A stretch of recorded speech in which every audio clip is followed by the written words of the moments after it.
രാവിലെ തന്നെ ഭയങ്കര മഴയാണ് കേട്ടോ. മൂടി പുതച്ച് കിടന്നുറങ്ങാൻ തോന്നുന്ന ഒരു അറ്റ്മോസ്ഫിയർ. പക്ഷേ ഇന്ന് ട്യൂഷൻ വെച്ചിട്ടുള്ളത് കാരണം വെളുപ്പാങ്കാലം 6 മണിയായപ്പോൾ ഞാൻ ദാ അച്ഛനെയും കുത്തിപ്പൊക്കി ട്യൂഷൻ ക്ലാസ്സിലേക്ക് പോവാണ് കേട്ടോ. അച്ഛൻ എന്നെ അവിടെ ആക്കിയിട്ട് തിരിച്ചു പോരും. അപ്പോൾ ഇതാണ് നമ്മുടെ പള്ളാത്തുരുത്തി പാലം. നിങ്ങളെൻ്റെ വേറെ വീഡിയോസിലൊക്കെ കണ്ടിട്ടുണ്ടാവും. നമ്മൾ ബോട്ടിങ്ങിനൊക്കെ വരുമ്പോൾ ഇവിടുന്നാണ് ഹൗസ് ബോട്ട് സ്റ്റാർട്ട് ചെയ്യുന്നത്. അപ്പോൾ അങ്ങനെ നമ്മൾ ട്യൂഷൻ സെൻറ്ററിലൊക്കെ എത്തി. ട്യൂഷനൊക്കെ കഴിഞ്ഞ് ഞാൻ തിരിച്ചിറങ്ങി. അതിനിടയ്ക്ക് എനിക്ക് വീഡിയോസൊന്നും എടുക്കാനായിട്ട് പറ്റിയില്ല. അങ്ങനെ ആ ബസ് നോക്കി നിന്ന് നമുക്ക് നേരെ കളർ റോഡ് വന്ന് ഇറങ്ങാനായിട്ട് ബസ്സൊക്കെ കിട്ടി. ശരിക്കും പറഞ്ഞാൽ ഈ മഴക്കാലത്ത് ബസ്സിൻ്റെ സൈഡ് സീറ്റിലിരുന്ന് കുട്ടനാടിൻ്റെ ഭംഗി ആസ്വദിക്കുന്നത് ഭയങ്കര ഒരു എക്സ്പീരിയൻസ് തന്നെയാണ് കേട്ടോ.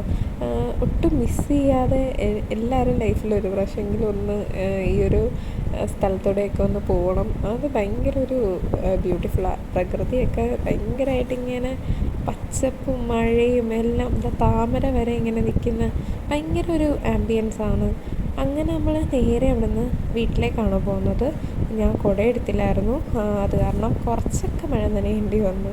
പിന്നെ എന്നെ വിട്ടിട്ട് വന്നപ്പോൾ അച്ഛൻ്റെ ഹെൽമെറ്റ് കൊടുത്തുവിടാൻ മറന്നത് കാരണം അത് തലയിൽ വെച്ച് ഞാനിങ്ങനെ പോന്നു. എന്നിട്ട് ഞാൻ ഓൾമോസ്റ്റ് എല്ലാം നനഞ്ഞിരുന്നു. പിന്നെ വീട്ടിൽ വന്ന് ദോശയും ചമ്മന്തിയും എല്ലാം കഴിച്ച് നേരെ ഓഫീസിലേക്ക് പോയി. അപ്പോൾ ഇത്രേ ഉള്ളൂ നമ്മുടെ ഒരു ഡേ ഇൻ മൈ ലൈഫ്.